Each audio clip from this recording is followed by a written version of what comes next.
Llegan las elecciones presidenciales del Real Madrid. Conoce a los candidatos. Florentino Pérez, presidente de una de las mayores empresas de construcción e infraestructura del mundo y actual presidente del Real Madrid. Gran gestión empresarial, ejecución de grandes proyectos y preocupación latente por los niños de África. Enrique Riquelme, fundador y presidente ejecutivo del grupo Cox, una compañía internacional especializada en agua y energías renovables. Además, Enrique Riquelme tiene un nombre de estos que molan porque como que se repite raro, rollo Zinedine Zidane, Nicky Nicole, Francisco Frank, Florentino Pérez. Nada que ver con Florentino Pérez. Este lleva bigote, un sombrero de copa y un monóculo. ¿Quién será este misterioso empresario? Lo único que sabemos es que quiere que los niños de África puedan ver gratis el fútbol y al Real Madrid. Gerard Piqué. ¿Pero este no era culé? Correcto. Pero es bien sabido por todos que al dueño de la Kings League y del Andorra Fútbol Club le gusta más el dinero que a un tonto una campana. Florentino Pérez, otro candidato que nada tiene que ver con Florentino Pérez. Este lleva gafas de sol y perilla de chicano. Además, habla con acento ruso, pero como mal hecho, de malo de James Bond. Ah, y tema niños de África que dice que, bueno, que es importante esto también. Donald Trump, el famoso y anaranjado presidente de los United States, se ha enterado de que al Real Madrid le llaman el rey de Europa y se ha enfadado como una mona, porque el verdadero rey de Europa vive en la Casa Blanca, se tiñe el pelo con risquetos y tiene pérdidas de orina. El mago Pop, el celebérrimo mago, dice tener la pócima mágica para enderezar al club. ¿Será capaz de evitar que Jude Bellingham la mezcle con Jägermeister? Las elecciones presidenciales del Real Madrid. ¿Estás preparado para lo que viene?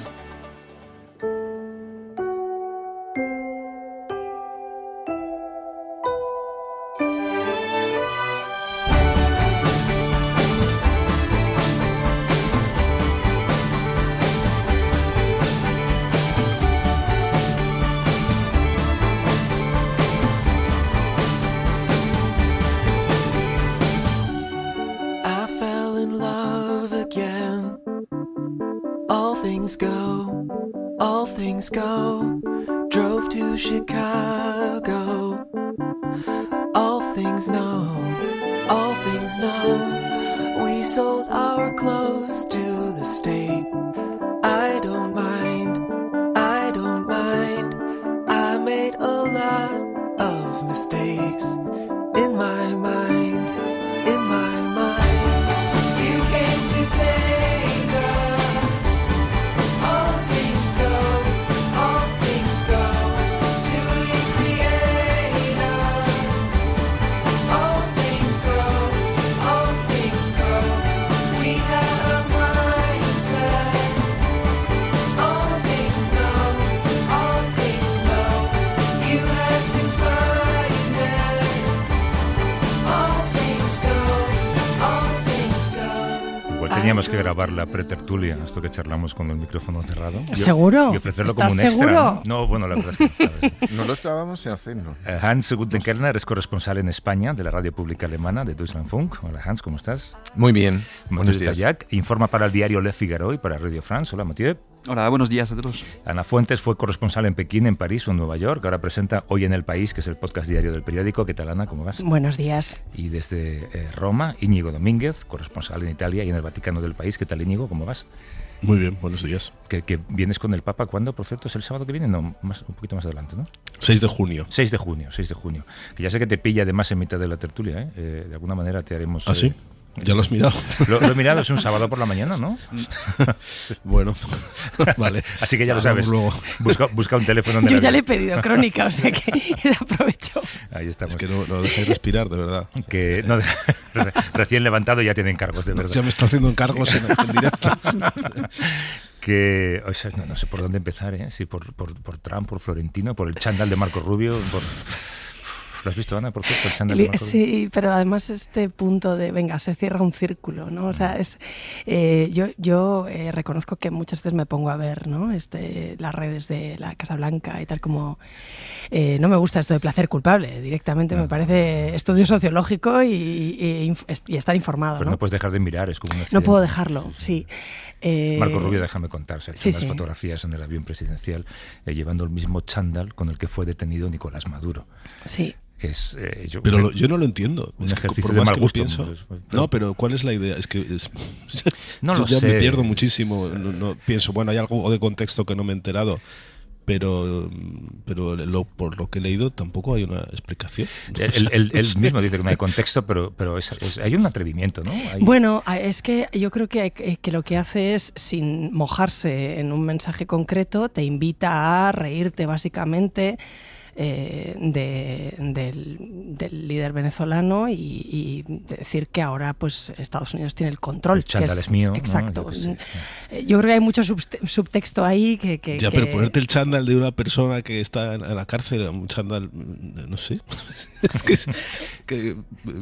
No es lo más lamentable que ha hecho la administración Trump con respecto a Venezuela, así que ya... No, tienes razón, Íñigo. Hay algo ahí pero no sabemos lo que es. Que no, o sea, o como cuando estás con gente de otro país, cuenta un chiste y tú no le ves ninguna gracia porque detectas que hay un código distinto, ¿no? Sí. Pues en este caso, yo por más que lo intento ver, incluso diciendo, bueno, vale, voy a ponerme a su favor para intentar verlo, es que no tiene gracia. Igual y tampoco funciona, no sé a qué nivel funciona, la verdad. Bueno, igual la función del chándal es... Yo creo que es bastante obvio, es para que se hable del chándal y no de los escasos resultados del viaje, ¿no? Eso es una buena del viaje a China, ¿quieres decir? Claro. Vale. Bueno, de cualquier otra cosa que estén haciendo. Del escaso resultado en general de la administración. ¿En qué te has fijado tú como muy conocedora del mundo chino, Ana? ¿En qué te has fijado? Porque yo también me fijo. ¿Has visto la cara que ponía Elon Musk cuando le sacaban una fotografía con Tim Cook? Claro, sí. Bueno, me he fijado, reconozco que he estado enganchada toda la semana. En las fotos, Trump aparecía con su gesto de niño divirtiéndose en el parque de atracciones, ¿no? Y Xi Jinping siempre con su semblante muy enigmático. Los dos son muy corpulentos, son señores muy grandes. En las fotos, Trump no consigue apabullar físicamente en las fotos, que eso no les suele pasar. Pensad en Macron, por ejemplo, ¿no?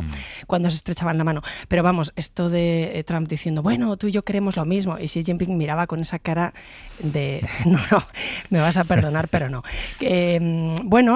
Uno es un líder autocrático y el otro es un aprendiz de líder autocrático.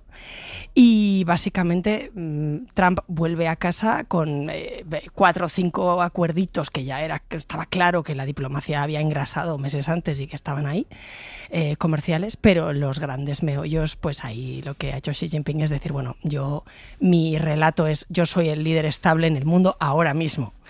Es muy interesante. Al final, pues a Trump hay que darle su recibimiento con niños... con pompones y con salvas militares, y después yo me imagino que toda su administración estará tratando de hacer llamadas por teléfono con contenido, y porque si no, pues lo tienen bastante complicado.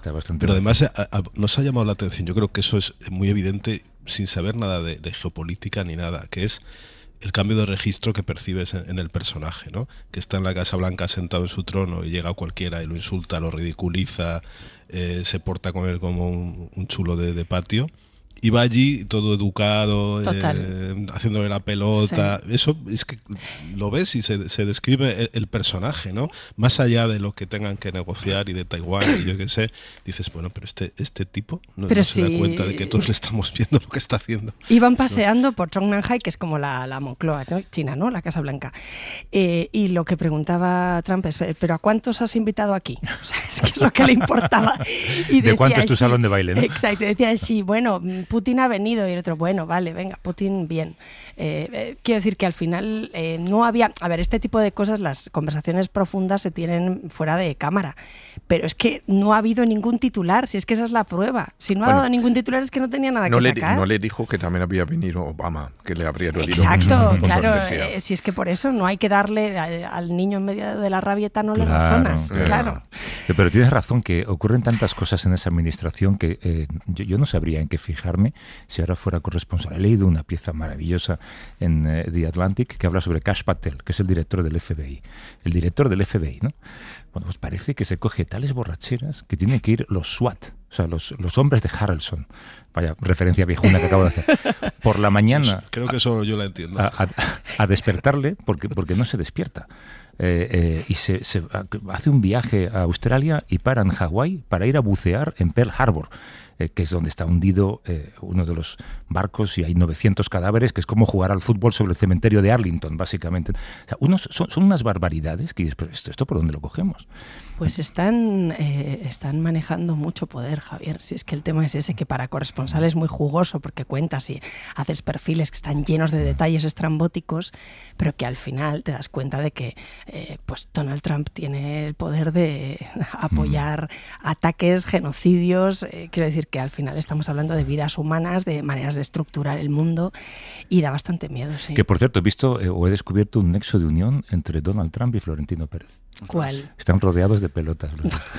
Pero no es el único, ¿no? El discurso parece un calco, ¿no? La rueda de prensa de Florentino Pérez. Absolutamente. Hay tantas concomitancias, pero que luego al día siguiente salga y diga, yo no he recibido más que elogios. Bueno, porque no tienes más que amigos pelotas. Bueno, sí, pues Pyongyang se está convirtiendo, ya todo se está haciendo un poco ambiente Corea del Norte, a ver quién osa decir algo, ¿no? ¿Dónde? ¿En el Real Madrid o en Estados Unidos? En el movimiento MAGA ya se han ido muchos, en la administración Trump, y en el Real Madrid desconozco, no me sé las historias como vosotros, pero tengo la sensación al ver la rueda de prensa de que era algo así. Ataques a periodistas con nombre y apellido, acusaciones de fake news, machismo absoluto, asqueroso. ¿Habéis escrito sobre esto vosotros, Hans? Sí, voy a escribir mañana sobre esto para el Frankfurter. Tiene tantos puntos jugosos.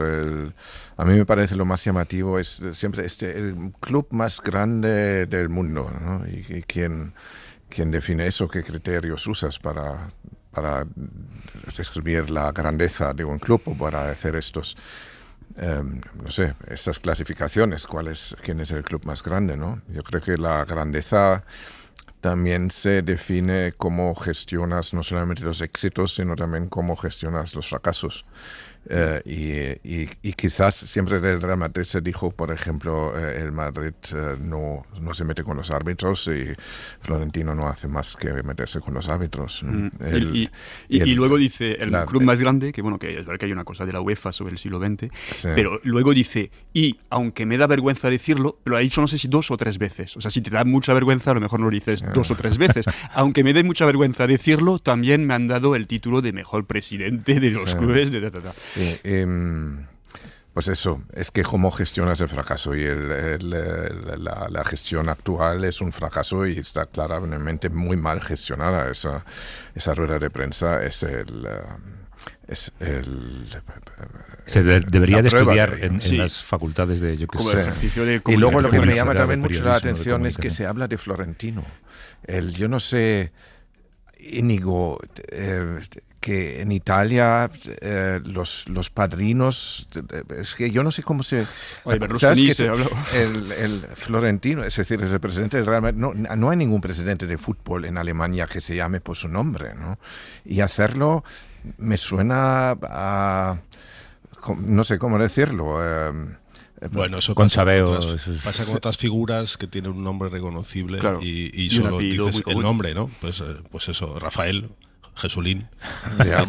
Es que hay muchos Pérez, Felipe, y pocos hombre, Felipe. Si se llamara, pues eso, si se llamara, no sé, con José Pérez, pues nadie diría José, porque sería imposible saber quién es, pero pues con el lenguaje, yo creo que va más o sea, yo creo que es un simple fenómeno del lenguaje. No creo que vaya más de...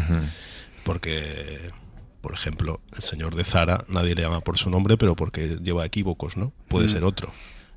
Aunque también tiene un nombre peculiar. Sí, Florentino hay pocos, la verdad. Entonces no iría más allá. No sé. A mí me llama mucho la atención bueno, evidentemente el ejercicio de comunicación extrañísimo, que puede ser que sea para que se hable de lo que él quiera, desviar la atención de los fracasos deportivos, ¿no? Que los periodistas, bien hecho, volvían a preguntar por el fracaso deportivo de este año del Real Madrid.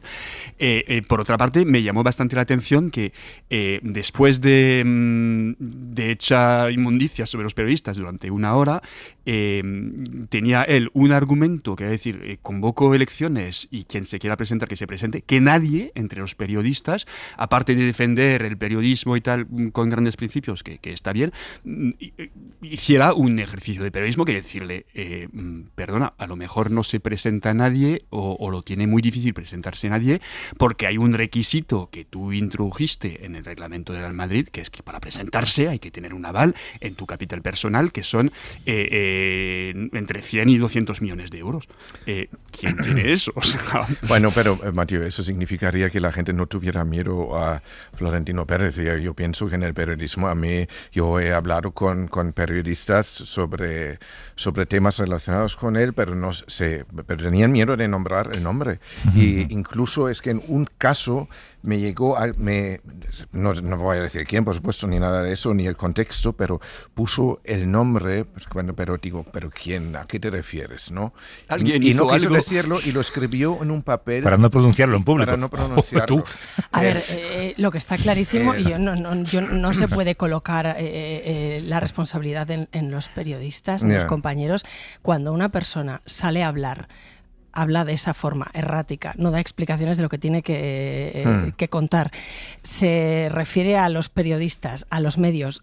Dice los comentarios que hizo sobre ciertas compañeras que fue asqueroso, realmente, asqueroso. Sí. Es que te sientes en total impunidad. Bueno, y ya está, nadie también te frena, nadie te asesora y todo el No mundo sé, a tu alrededor tiene miedo. Eso es cierto, pero yo creo que perdón. ese punto ahora se ha roto ahora. Con esa rueda de Ojalá. prensa. Sí, hombre, se ha roto. y tanto que sí. ojalá. Eso es No, un no, poco pero como a pesar de que lo hizo muy bien, según dice. Sí, es sus como el amigos. rey. El rey que tenía, ¿cómo se llama? Bula papal, ¿no? Sí, muy Durante bien, mucho muy bien la tiempo. expresión, Hans.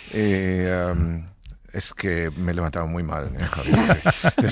Te mandamos a los hombres de Harness. El bula papal y en algún momento dejó de tenerla, ¿no? Y es que yo veo, por supuesto, yo creo que es muy probable que Florentino Pérez vuelva a ser confirmado como presidente del Real Madrid, pero la bula papal creo que la ha perdido. Íñigo, ¿qué decías?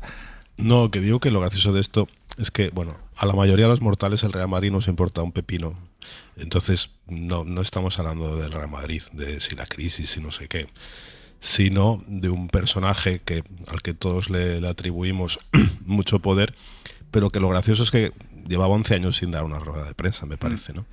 Lo gracioso es que cuando se manifiesta, creo que es más o menos como nos lo imaginábamos. Quiero decir, que no ha sido increíble, fíjate cómo es esta persona de la que todos teníamos un concepto tan diferente. No, es, pues, si a ti te hubieran dicho, haz una imitación de Florentino en una rueda de prensa, pues hubieras hecho algo parecido sin haber visto nunca una rueda de prensa suya. De repente sale y es como te lo imaginabas, pues es una especie de noticia no noticia que bueno, es como lo que tiene, que Florentino lo que se corresponde con el personaje, sí. se corresponde con el estereotipo que teníamos sin haber nunca tenido pruebas directas. Pero es que hace 11 años sí, pero hace 11 años hizo lo mismo, o sea, se metió, o sea, un pelín más suave, pero se metió con nombre y apellido con un periodista del País, Nico Torres, y lo expuso al odio popular, ¿no? O sea, Que por cierto, Jordi Pérez Colomé dice en El País que fuera de Rosalía, Felipe y Florentino, hay muy pocos personajes conocidos solo por su nombre de pila, y este dato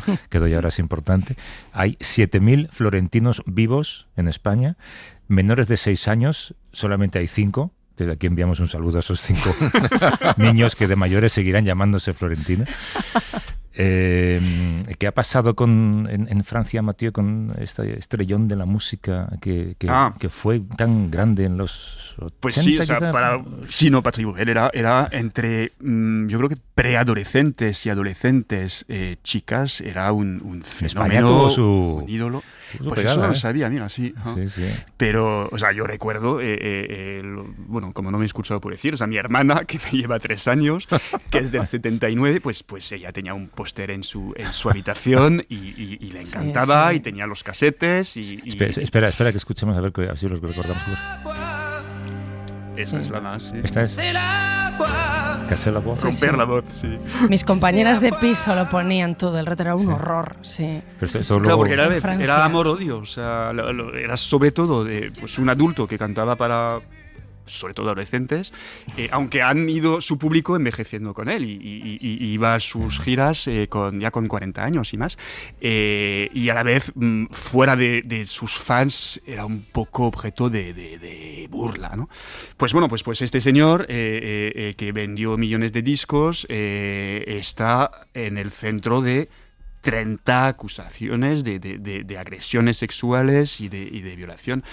O sea, otro, no sé cómo llamarlo, otro mito, personaje, estrella, que se cae con todo el aparato. Que se habla mucho de la cultura de cancelación, pues de momento su gira sigue... No me digas, en serio. Y sus amigos le dicen que lo está haciendo muy bien, seguramente, ¿no? Pues no estoy en este círculo, por suerte. Pero bueno, pero sí que es una gloria nacional, ¿no? Pero no hay cancelaciones de devoluciones de billetes, no hay...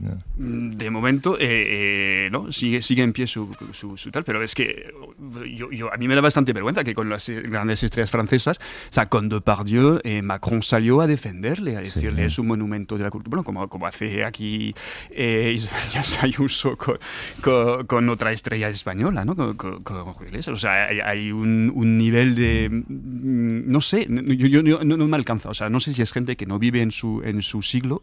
Está muy bien la presunción de inocencia, pero defender 30, por el artista, 30. Claro, o sea, por lo menos, no sé, no hace falta que lo defiendas, o sea, puedes decir yo no me sumo porque no ha habido un juicio y tal, pero defenderlo. Patrick Puel. Oye, claro, vosotros lleváis tanto tiempo en España que sois ya más españoles que franceses o alemanes, pero ¿cómo le explicaríamos, Ana, a alguien recién llegado de menos de 30 años, por ejemplo, que no lo conociera, lo que fue en su día o sea, una revista que vendió hasta 1 millón de ejemplares en un país en el que seguramente entonces no había más de 30 y pocos millones de habitantes, 1 millón de ejemplares, y que llevaba siempre mujeres en portada, investigaciones dentro, llamaba Interview. ¿Cómo le explicaríamos el fenómeno? Bueno, mujeres con el pecho descubierto. O sea, no eran mujeres pero ayudó a contar pues una España que al final salía de la censura, que tenía muchas ganas de informarse de ciertos temas que no se podían contar, pero lo hizo con herramientas que hoy pues dan pues un poco de sonrojo, nos incomodan y bueno, pero fue una revista mítica que entraba en muchas casas, incluida la mía. Cuando era pequeña la veía y me sorprendía, ¿no? Lo de la mujer con el pecho fuera en la portada, pero es verdad que después dentro había también reportajes de investigación y con el tiempo pues claro, hay ciertas cosas que son muy muy casposas y otras que son parte de la historia del periodismo de este país y son muy interesantes. Manuel Vázquez Montalbán definió Interview, que es una revista en la que él colaboraba, como una audaz cesta de Navidad semanal que abastecía al público de todas sus hambres retrasadas después de 40 años de dictadura. ¡Jo, qué grande era Vázquez Montalbán! Decía el periodista catalán que en Interview, junto a los desnudos, podías encontrar la brutalidad de la muerte más brutal, las carnicerías de la catástrofe, como si la revista tratara de oponer la doble utilización de la carne humana para el sexo y para la muerte arbitraria y cruel. Tú, Íñigo, has contado, Antonio, que investigando algunos casos de pederastia has vuelto a Interview, ¿no? Has recuperado algunos artículos. Sí, bueno, yo me saqué el carnet de la Biblioteca Nacional para leer Interview y no sé si está entre las motivaciones de todos los que van allí, porque había muchos investigadores muy serios, pero siguiendo algunos casos de pederastia en la Iglesia Católica que descubrí por citaciones que los había descubierto Interview, pues me fui allí a leer revistas.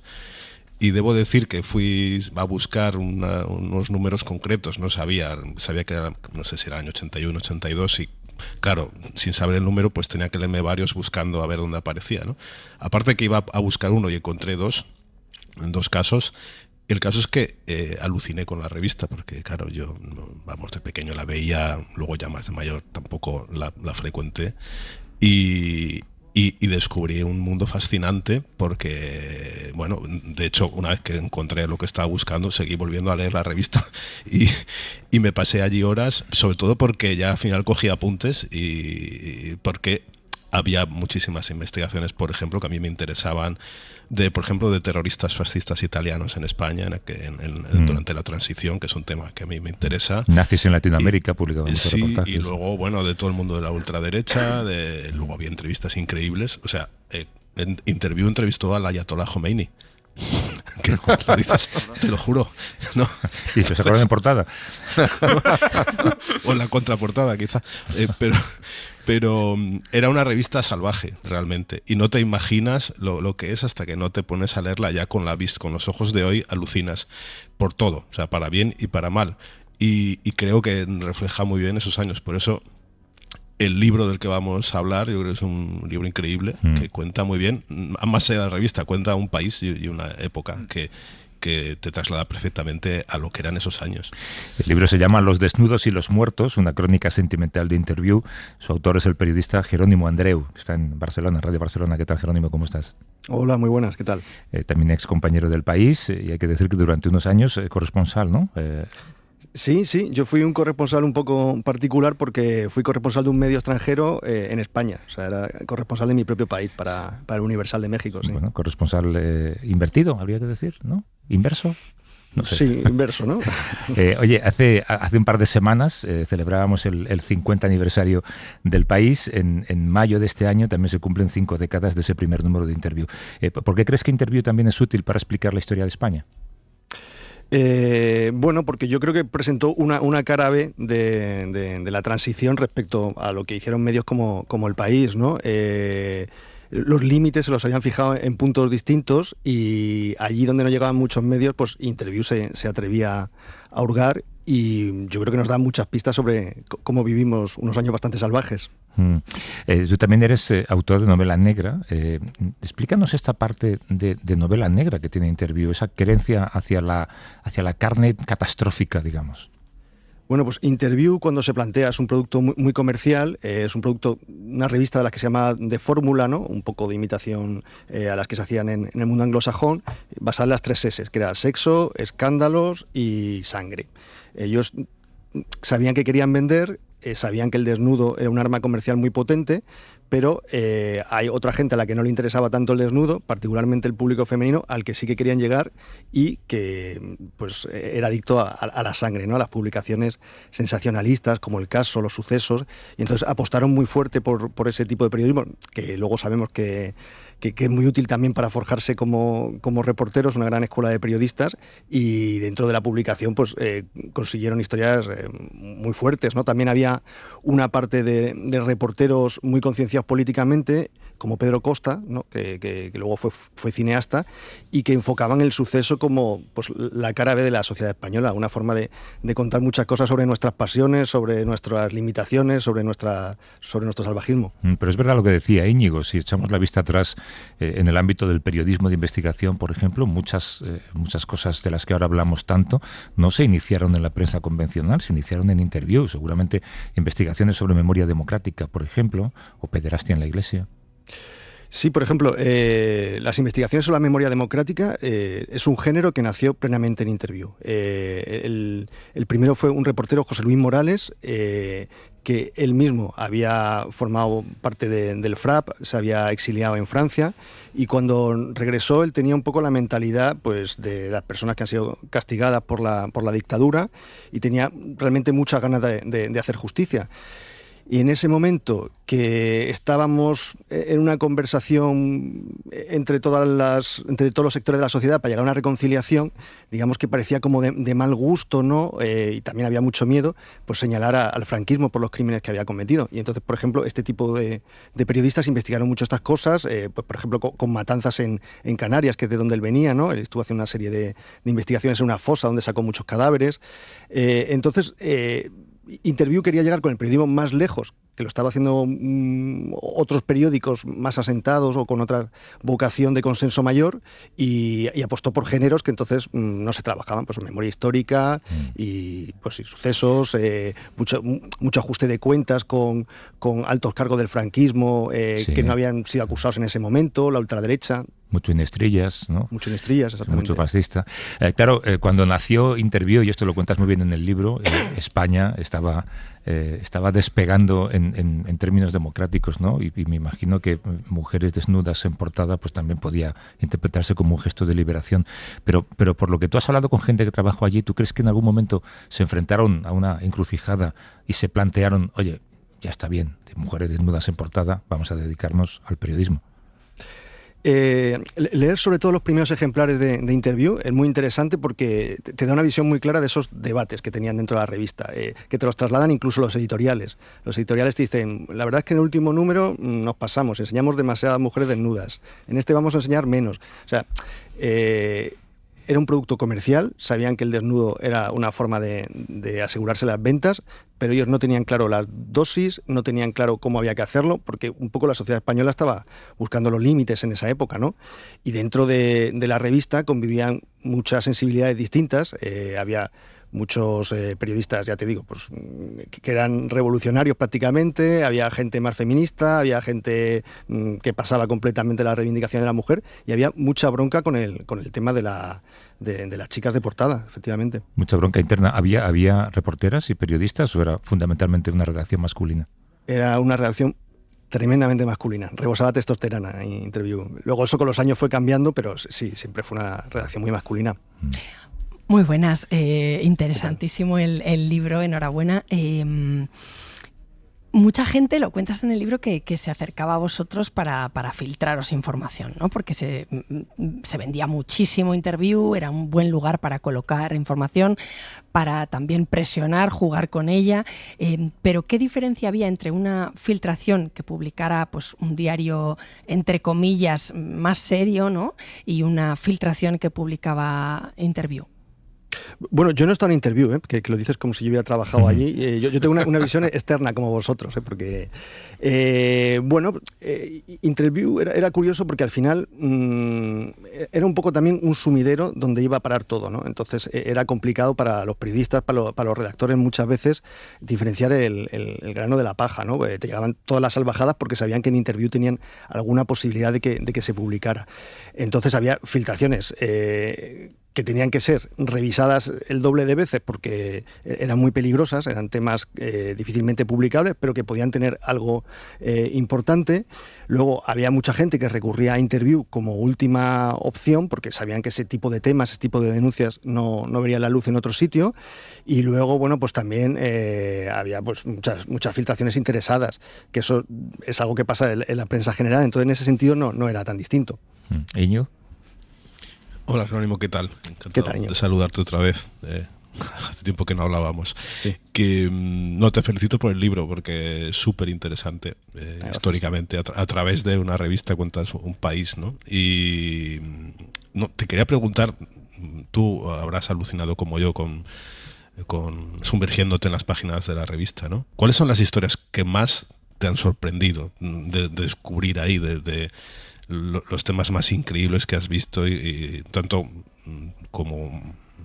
por el lado tremendo como por el lado divertido y original, ¿no? Porque cuentas, por ejemplo, que hay hasta un reportaje que uno hace de su propia nariz, de su propia operación de nariz, por ejemplo, ¿no? Entonces, ¿cuáles son las mejores historias que has visto? Claro, Interview era una revista que funcionaba sin límites, ¿no? Porque ya te digo, en ese momento la sociedad española estaba buscando, ¿no? dónde podía pararse. Y entonces tenía una tendencia al exceso tremenda, ¿no? El reportero que citas, que cuenta la historia de su operación de nariz, es Luis Cantero, que se especializó en periodismo provocación. Y incluso sacó libros que se llama El Provocador, donde se recopilan sus mejores reportajes. Cualquiera de eso lo ves y te parece increíble. Pues, por ejemplo, se dedicaba a intentar sacar dinero negro de España a ver cómo se hacía, lo fácil que era, ¿no? Estoy viendo a Juanjo Millás ahora mismo intentándolo. Completamente, sí, un poco la misma línea. Pero luego, realmente, como el sexo era lo que más atención suscitaba, él hacía unas salvajadas que no podemos ni imaginarnos. Yo creo que lo que más me ha sorprendido, lo que más me ha escandalizado, digamos, es una serie que se llamaba La Vuelta al Mundo en 50 camas, en la que Luis Cantero iba por distintos países del mundo acostándose con mujeres, normalmente de países exóticos y muchas veces pagando. Entonces, pues él te cuenta sus sesiones con chicas jóvenes, con masajistas en la habitación en un hotel de Tailandia. Eso cuando lo descubres es tan increíble que es que no entiendes si es una broma, si es una provocación, si es cierto. Y es lo mismo que le pasaba al público español. Claro, y además, tengamos en cuenta el contexto, ¿no? Que no se podía hablar de sexo y entonces de repente encuentras un señor que te cuenta estas historias. Son muy alucinantes todas esas. Buenos días, Jerónimo. Yo más que felicitarte quería agradecerte porque introduces matices, las zonas grises, ¿no? Porque yo veía esta revista como que había dos bandos, ¿no? Los de Vázquez Montalbán, que la defienden y escriben en ella, Joaquín Sabina, y enfrente Julio Cortázar. Dices que él se niega a escribir porque tiene otra concepción de trato periodístico a la mujer, ¿no? Sí. Tú nos obligas, o a mí me has obligado a pensar un poco contra mí, porque entre esos dos bandos, pues es más cómodo con mis valores o mis convicciones estar en el que no quiere hacer a la mujer un objeto, ¿no? Pero claro, también es la revista que sacó el escándalo del aceite de colza, la primera que tuvo un periodista asesinado por ETA. O sea, Los desnudos y los muertos se llama tu libro. Mi pregunta es, ¿la muerte de la revista es por los muertos o es por los desnudos? ¿Es porque ya sacar desnudos no era una liberación, sino machismo rancio? ¿O es porque se abrazaron al comisario Villarejo y demás y no sacaban exclusivas ya buenas, no intoxicaciones? Pues la muerte, sin duda, es por los desnudos. La apuesta estética, la apuesta ética de Interview en la sociedad española pues no tenía ya ningún recorrido. Era una revista que generaba un rechazo evidente. Incluso los redactores de la última etapa, los más jóvenes, no se querían llevar la revista en el metro a casa porque le vieran con ellos. Ellos estaban orgullosos de trabajar allí, ellos hacían reportajes que estaban bien, pero eran incapaces de defender la revista. Bueno, hay de todo, ¿no? Por supuesto, hay matices. Es una revista que salió con una apuesta muy radical y, como siempre, las apuestas radicales, a medida que pasa el tiempo, se vuelven complicadas de defender. Entonces, para ellos, el desnudo acabó siendo un lastre muy importante. Y una de las cosas que a mí me parece muy llamativa de Interview es que cerró hace nada. Pues estamos hablando como si esto fuera un producto de los años 70, 80, pero Interview cerró en el 2018. Cerró hace 8 años. O sea, yo cuando trabajaba en El País sí que revisaba Interview porque tenían reportajes buenos, tenían enfoques que eran muy distintos de los que usaríamos en El País. Yo estaba en el suplemento domingo, pero tenían buenas fuentes, o sea, que existía, pero ya no la veíamos, ya era invisible porque habíamos decidido ponerla esconderla. Yo he dicho antes que llegó a vender casi 1 millón de ejemplares. ¿Alguien se forró con esta revista? Porque debió ganar mucho dinero, ¿no? Una de las recetas de Antonio Asensio para construir la revista era pagar muy bien a los periodistas. Él tenía claro que en ese momento... No ha calado eso, ¿eh? No ha calado, eso se ha ido perdiendo. En ese momento ser periodista era un buen negocio. Y entonces, a golpe de talonario, ficharon a mucha gente y mucha gente vivió muy bien de Interview.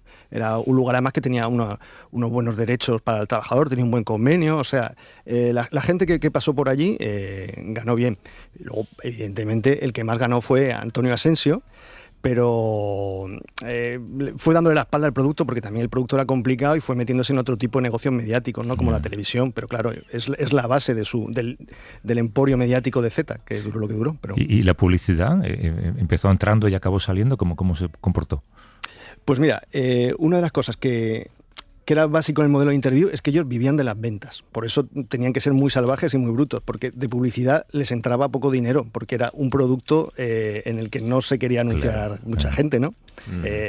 Además era muy particular y me han contado historias muy graciosas. Por ejemplo, que de repente un anunciante de puros metía media página y en esa misma página había una historia sobre torturas a presos de ETA, a detenidos de ETA, en el que les quemaban con cigarrillos. Ay, por favor. Y entonces el de puros llamaba y los quería matar. O sea, era una revista que tú metías la publicidad y te arriesgabas a que pasara cualquier cosa con tu publicidad. Entonces, Interview vivía sobre todo de las ventas y lo que ocurre es que Asensio utilizó esa palanca para conseguir mucha publicidad para otro tipo de revistas de su grupo editorial, como Tiempo o Millones que tenía. Tiempo, otra revista de la que mucha gente igual se ha olvidado, ¿no, Hans? ¿Sí vas a decir? Oye, yo estaba preguntando mientras estaba hojeando tu libro, Jerónimo, si esto realmente Interview era una particularidad o no, porque en los años 70 y 80 había también en Inglaterra o en el Reino Unido revistas que sacaban mujeres desnudas en los titulares. En Francia, no sé, me imagino que también en Alemania, desde luego. Entrevue se llama, que es el mismo nombre. Sí. Y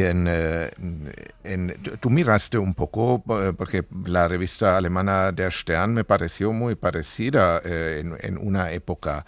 ¿Qué era lo particular de Interview en comparación con estas revistas? Claro, Interview era un producto puramente ibérico porque veníamos de un contexto histórico muy distinto. De hecho, el mix ese que presentábamos, bueno, que presentaba la revista, o nosotros como país al presentar esa revista, de una publicación que hiciera investigaciones serias y las mujeres desnudas, sorprendía muchísimo en el extranjero, y es uno de los problemas que tenía Interview, porque Interview quería jugar en la liga y lo intentó varias veces, del Stern, del Nouvel Observateur en Francia, pero claro, esas revistas tenían muchísimos problemas para asociarse a ella como publicación hermana, porque les daba mucho rechazo. En un principio, la historia esta que ha contado Mathieu de Cortázar, la revista tiró mucho de solidaridad internacional, porque nace en el 76, acaba de morir Franco, para pedir colaboraciones, y desde Francia, por ejemplo, sobre todo, se miraba con cierta simpatía la revista, ese intento salvaje de los españoles de sacudirse cosas y tal, pero no dejaban de mirarnos con cierta distancia, ¿no? Porque después del mayo del 68, después de la reflexión que había habido sobre la sexualidad en Europa, eso no era homologable a una propuesta seria allí. Oye, ¿y te suena, disculpa, te suena, en Interview alguna vez se ha empezado a buscar los diarios de Franco, como lo hizo Der Stern con los diarios de Hitler? Se publicó un reportaje muy amplio de fotos, de diarios, de fotos personales de Franco, que hay unas fotos muy famosas. Jugando al tenis, ya me acuerdo. Sí, eso son publicaciones de Interview. Bueno, jugando al tenis, es una foto muy graciosa. Vamos a recuperarla. Sí. ¿Te han contado los redactores, yo qué sé, cómo funcionaba el departamento que negociaba el tema de los desnudos con personas que a lo mejor no querían hacerlo o que pedían más dinero, o personas que querían hacerlo porque querían salir? No sé, ¿había un departamento encargado de esto? Claro, eso sí que era un elemento de novela negra puro y duro. Los desnudos los llevó históricamente una persona, que era Miguel Ángel Gordillo, que era el subdirector de compras. Que no era solo una persona, era una dupla. Eran él y su mujer, que era su secretaria, Magdalena Garabato. Entonces ellos negociaban todo este tipo de cosas, ¿no? Intentaban poner unas ciertas garantías de que no hubiera abusos, de que no los fotógrafos no se propasaran. Bueno, parece que había una cierta ética de trabajo, ¿no? Luego, la ética, esa lo que no existía era a la hora de comprar fotografías externas, ¿no? Todos los famosos robados en playas de Interview, y luego episodios que son muy famosos de chantajes a mujeres a las que se les sacaba fotos involuntariamente por parte de ellas, y luego se le decía, bueno, si nos das un posado, claro, pues las rompemos, ¿no? Marta Sánchez pasó esto, ¿no? Exactamente, la famosa sesión de Marta Sánchez, por ejemplo, pero no es la única, ha habido más casos, ¿no? Entonces ellos llevaron la mayor parte de los años esto. Luego, a partir de la última década de los 2000, eso cambia, ellos se jubilan y tienen otro tipo de gestión, ¿no? Que estamos en la época de las chicas, sobre todo de concursantes de Gran Hermano, de la chica Interview, y entonces ahí las reglas eran muy distintas. Claro, y además ya están las redes sociales ahí en marcha. El número más vendido de Interview, por cierto, es el de Marta Sánchez. Sí, bueno, eso afirma la revista, ¿no? Luego esos son datos difíciles de confirmar. Que nos ha llamado la atención antes, haciendo memoria y viendo algunas portadas antiguas, el uso de los adverbios. No era lo mismo Marta Sánchez desnuda que Marta Sánchez totalmente desnuda. Como que la palabra totalmente tenía mucho valor en Interview. ¿Qué ha sido de los periodistas? ¿Han ido recolocando en diferentes medios? Pues sí. El cierre de la revista fue muy traumático, porque el Grupo Z lo cerró de un día para otro, y lo que ocurre es que ya quedaba poco, ya era una redacción muy pequeñita, pero sí, la mayoría de ellos están en medios actuales, ¿sí? Y algunos tienen bastante visibilidad. Y hay muchos políticos, iba a decir jubilados, pero algunos aparecen y desaparecen de vez en cuando, que tenían una relación muy cercana con Interview, ¿no? Interview estaba en el Parlamento español en aquella época, a veces marcaba la agenda política. Bueno, la marcaba mucho. Pues, por ejemplo, una de las grandes exclusivas de Interview fue filtrar el memorando de entrada en la OTAN, que el gobierno en ese momento no quiso hacer público. Interview lo filtró y hay unas fotos que son muy curiosas de la sesión parlamentaria siguiente, donde están todos los diputados leyendo Interview para enterarse qué es lo que había firmado España para entrar en la OTAN. Me pregunto si habrá un grupo de WhatsApp con todos los comisarios de policía que filtraban cosas en Interview, ¿no? Bueno, hay uno muy famoso que es Villarejo, no sé si tiene grupo de WhatsApp, pero o ya no divulga más cosas, pero sí, claro. Por ejemplo, una de las reporteras clásicas, antes decíamos que hubo pocas mujeres, pero las que hubo fueron muy señoras, era Margarita Landi, ¿no? Que era esta reportera clásica del caso, que iba con una pistola en el bolso y fumaba en pipa, y entonces esa la llamaba la inspectora Pedrito por las grandes relaciones que tenía entre los policías. Ahí no había WhatsApp porque era en los años 80, pero le filtraban muchísimas cosas. Oye, ¿le han puesto a la revista Interview alguna demanda en algún momento? No, pues, una de las cosas que más pesó en el cierre de Interview es que tenían una mochila de demandas gigantesca. Hay un reportero, José Luis Morales, que es el que hablaba antes, por ejemplo, que empezó con las publicaciones de memoria histórica, que se piensa que pudo llegar a las 300 demandas. Hay una noticia del País de los años 80 en el que ya se hacen eco de que ese señor tiene 60 y tantas demandas. O sea, la cantidad de líos legales en los que se metió Interview, pues por sus revelaciones periodísticas, pero luego pues también por todo el mercado de los desnudos, los robados, eso acaba en tribunales. Hay un caso que mezcla todo eso, ¿no? El de Marta Chavarri, esa foto de Marta Chavarri que en realidad más que un robado se convirtió por detrás en una operación empresarial importantísima. A mí me gustaría que recordaras eso porque yo recuerdo esa foto de pequeña, verla y no entender bien y después ir uniendo los puntos, ¿no? Y lo explicas en el libro. Sí, la historia de Marta Chavarri es tremenda porque ella en ese momento estaba teniendo una relación extramatrimonial con Alberto Cortina, que era el marido de Alicia Koplovich, y que era una de las dueñas de Fomento de Construcciones y Contratas. Entonces él tenía plenos poderes económicos y estaba implicado en una operación tomando posiciones dentro de dos bancos para fusionarlos, que eran el Banesto y el Banco Central, ¿no? Si esos dos bancos se hubieran llegado a fusionar, se habría creado el macrobanco español y eso hubiera cambiado la historia de la economía de este país porque todas las grandes empresas hubieran sido acreedoras de ese banco, ¿no?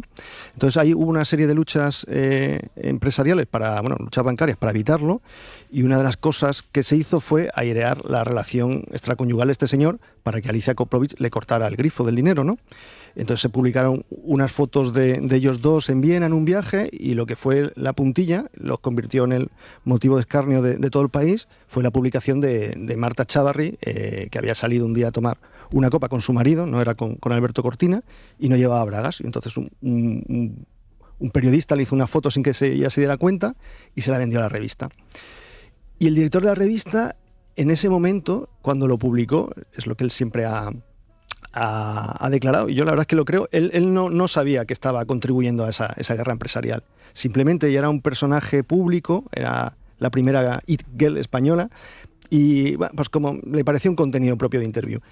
Y la repercusión que tuvo fue tan tremenda que decidieron dejar de hacer tiradas de la revista, porque les parecía ya una cosa malsana. Qué fuerte. Vaya viaje a los 80 y 90 que acabamos de hacer tú. El libro se publica el miércoles, se llama Los desnudos y los muertos, una crónica sentimental de Interview del periodista Jerónimo Andreu, que nos ha escuchado, nos ha acompañado desde Radio Barcelona. Gracias por contarlo, Jerónimo, y enhorabuena por el trabajo. Cuídate. Muchas gracias a vosotros. Un abrazo. Hasta luego. Y Hans Gunter-Kellner, Motiu de Tallac, Ana Fuentes, hasta la semana que viene. Íñigo Domínguez, con su carnet de la Biblioteca Nacional. Hasta dentro de un ratito. Hasta luego. Hasta luego. Chao.